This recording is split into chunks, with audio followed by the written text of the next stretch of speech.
Chad Hasty Show, News Talk 790 KFYO. Thank you very much for tuning in. Let's head out to Cleveland. Joining us on the phones, GOP political strategist, co-founder of MustReadTexas.com, Matt Mackowiak. Matt, good morning. How are you? Hey, Chad. I'm doing great. How about you? Doing well. The circus, or the RNC convention, kicks off today. I guess officially today. I think there were some events yesterday, but all the stuff really gets started today in Cleveland. Give us a little bit of a preview and what you think we can expect from the RNC convention this year. Yeah, well, let me start with sort of the procedure for Trump being nominated. So today, this afternoon, there will be a floor vote on the convention rules package, which was passed last week in the Rules Committee, and which basically shut down the effort to free the delegates or pass a conscience clause so they could vote for whoever they wanted. I'm expecting that rules package to pass. Tomorrow afternoon is when they will vote for the first ballot for the Republican nominee. And so as long as Trump gets a majority of the votes on the first ballot, which I expect he will, he'll be the nominee of the party for the presidency, starting tomorrow afternoon.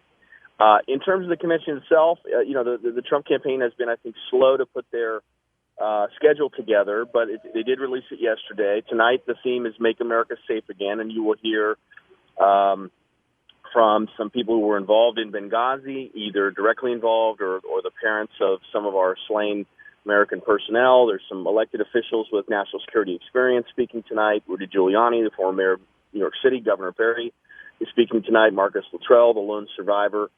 So tonight really gets the convention kicked off. There's obviously a lot of interest here. It's an exciting place to be, and I think there will be obviously a lot of attention.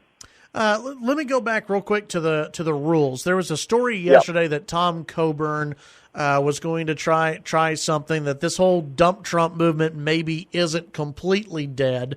But others, including inside the Trump camp, and I think mainly within the RNC, say, yes, it is dead.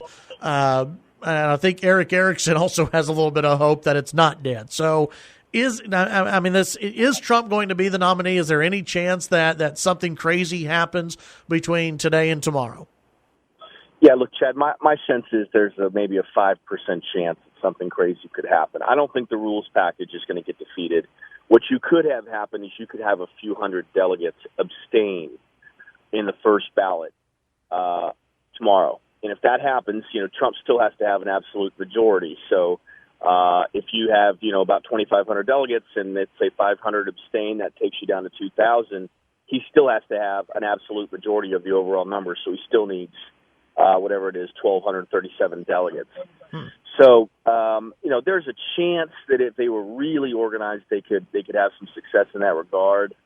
This Coburn thing, I heard something about that on Friday of last week. Look, I think he would be a very credible challenger. The problem is he has not been interested in actually looking like he's campaigning for this.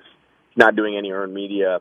If he was really trying to push this, to try to push delegates, he should be on Fox and Friends. He should be all over cable news, talking to reporters, getting as much attention as possible. And we're not seeing that. So, just kind of half-assing it a day before the rules vote, 2 days before the first ballot for the nomination, to me is too little too late.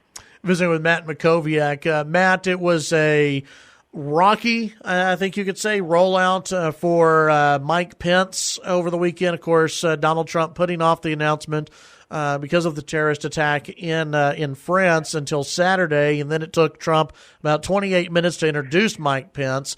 And then there was a 60 Minutes interview yesterday that I don't know if it went as well as maybe the campaign was hoping it would go. What do you think about the selection of Mike Pence? What does it do for the ticket? And what do you think about the rollout?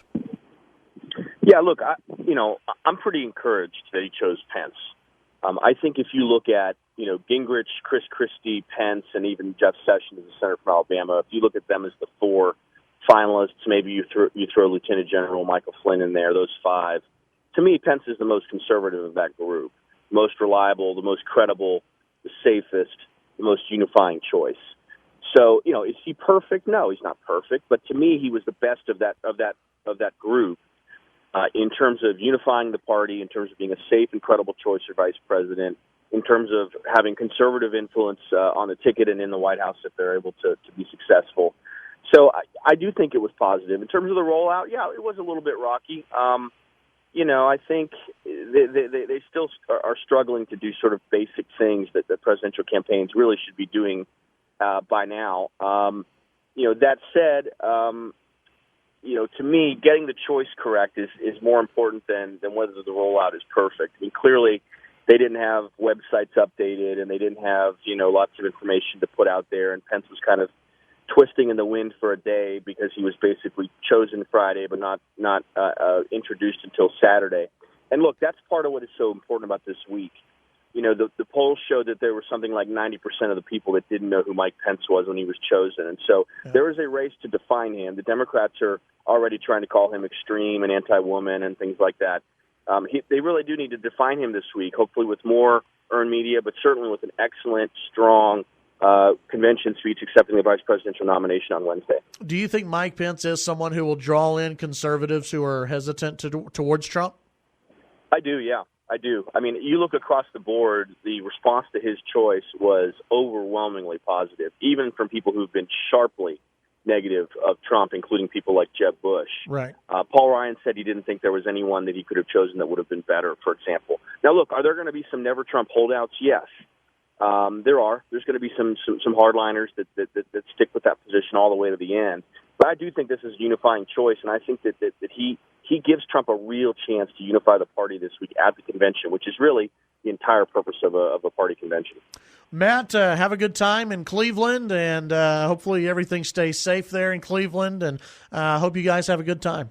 Thanks so much. Have a great week. Take care. All right. Follow Matt on Twitter, by the way, for all the latest in Cleveland, and you can follow him there, and he will be updating his Twitter, I'm sure, quite a bit throughout the process.